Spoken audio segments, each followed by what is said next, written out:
Pag yung time na nasa baba ako, yun yung time na hindi ako masyado in the mood. Meaning, medyo tinatamad akong gumawa. Gusto ko lang more on hilata.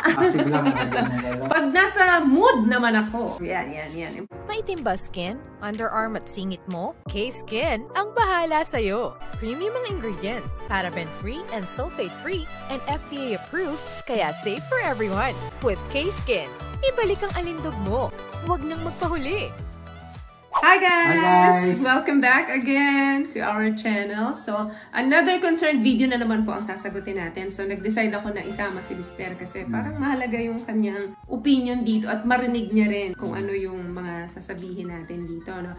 Sabi niya, hello Miss Ting. Bilang babae na may asawa, saan po mas enjoy? Nasa taas or nasa baba?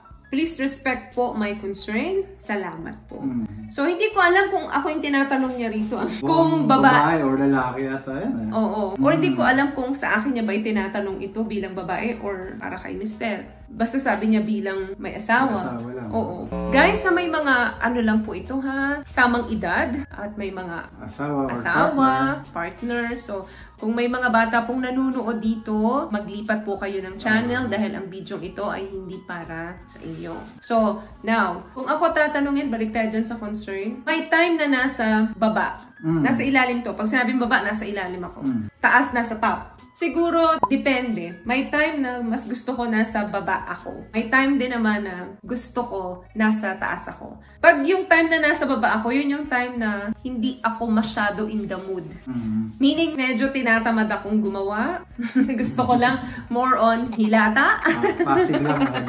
Passive lang. Okay yun. Depende lalo na kapag pangit yung araw natin. Pero si Mister, may pangangailangan. Sunod-sunod na yung araw na hindi na pagbibigyan. So, kailangan pagbigyan mo siya. Tapos, pangit pa rin yung mood mo. So, syempre, responsibility natin yan bilang asawa sa kanila. So, yun. Mas gusto ko na nasa ilalim ako. Kasi hindi maganda yung aking mood.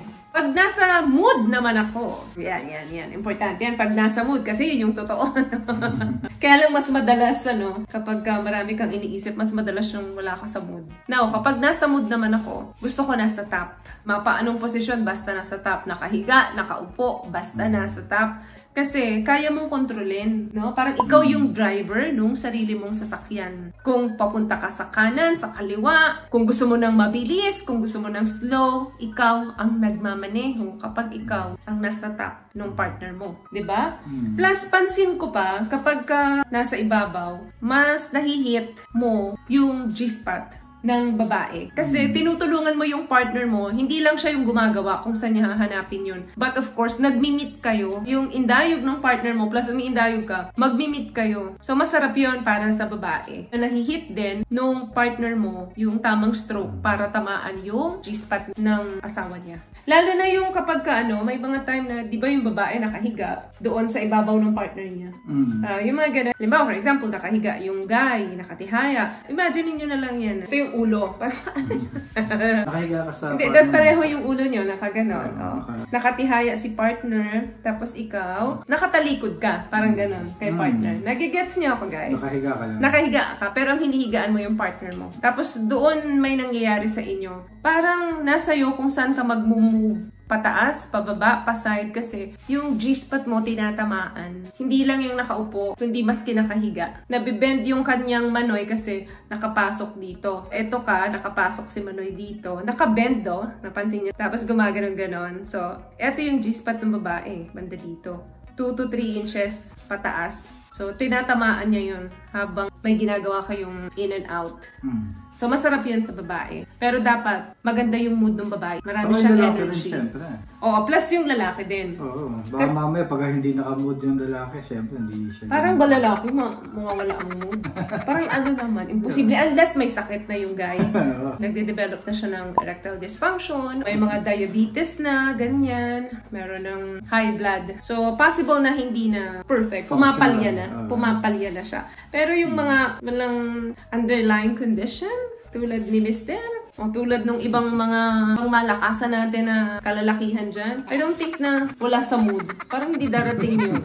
Siguro magpapahinga pagkagaling sa trabaho, pero after nun, lagot ka. Walang yan ang lakas, di ba? So, sa babae, ganun. Sa inyo naman, mga lalaki, ikaw, babe. Sa lalaki... Ikaw ang representative ng mga kalalakihan. Well, ako sigurado, maraming lalaki na nakakaalam na basta nakapasok, masarap. Oo. Diba? Walang preferences talaga, walang back, top, or side. Wala yan eh. Basta nakapasok, masarap talaga. Nakapasok. At saka syempre, dapat matigas. Oo. Pero syempre, ako, sa ibang karaniwang lalaki, pag nasa ilalim ang lalaki, usually, mas matagal matapos. Kasi syempre, nakahiga lang sila. Parang wala. So, pag nasa ilalim passive. kayo, nasa ibabaw kami. Oo. Kahit na ano yung position, basta nasa ilalim kami. Kasi wala, naka-passive lang kami, nakahiga lang kami, wala kaming ginagawa. Dagdag ko lang ang mga lalaki, nagko-concentrate yan para wag makatapos. Agad. While ang mga babae, nagko-concentrate yan para matapos agad sila. Hindi ba baliktad? Parang, sana matapos na ako. Tapos, pinapanalangin nila pagkatapos nila, ay, sana matapos na rin yung partner ko. Kanina pa to, ang tagal-tagal, hindi matapos-tapos. Usual talaga, the longer the better sa lalaki. Ewan ko na lang sa iba, pero as I know, pag mas matagal, mas okay sa amin.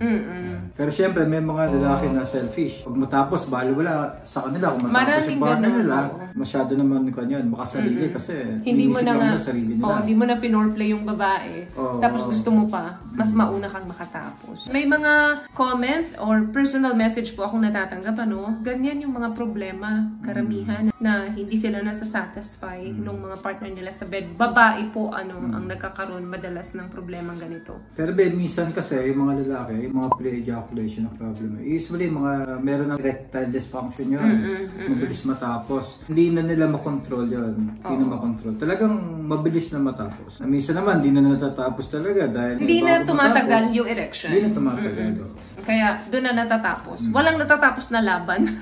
Pero si ate girl, of course, may mga paraan. Kung may partner siya na may mga ganong case na, may ED na, or may pre-ejaculation problems, pwede naman makagawa ng paraan sa paggamit ng mga toys, mga ganon. Tapos sa foreplay, mag-usap lang. Mag-usap kayo. Kasi nakakatapos si guy dahil mabilis siya. Hindi niya rin gusto yun. Saka kung alam ng partner mo na mabilis ka matapos, aware yung partner mo. Diba? So communication talaga, doon talaga yung pinakamagandang tool para laging successful. Yung pagtatalik ninyo. Hindi yung sa kumpare ninyo sasabihin, sa kumare ninyo ipagkakalat na ganito si Mr. o ganito si Mrs. Huwag ganon. Kayong dalawa talaga yung mag-usap. Kasi hindi naman yung mga kumpare nyo ang makakasolve niya. Hindi kayong dalawa. Ang hirap pa na, i-share mo yung problem niyo sa bed. Parang ganyan. Ang hirap na. Kiss and tell. Huwag ganon. So guys, I hope nasagot namin yung iyong gustong marinig sa amin, So, see you again on our next video. Bye! Bye-bye! And ingat kayo palagi. God bless us all.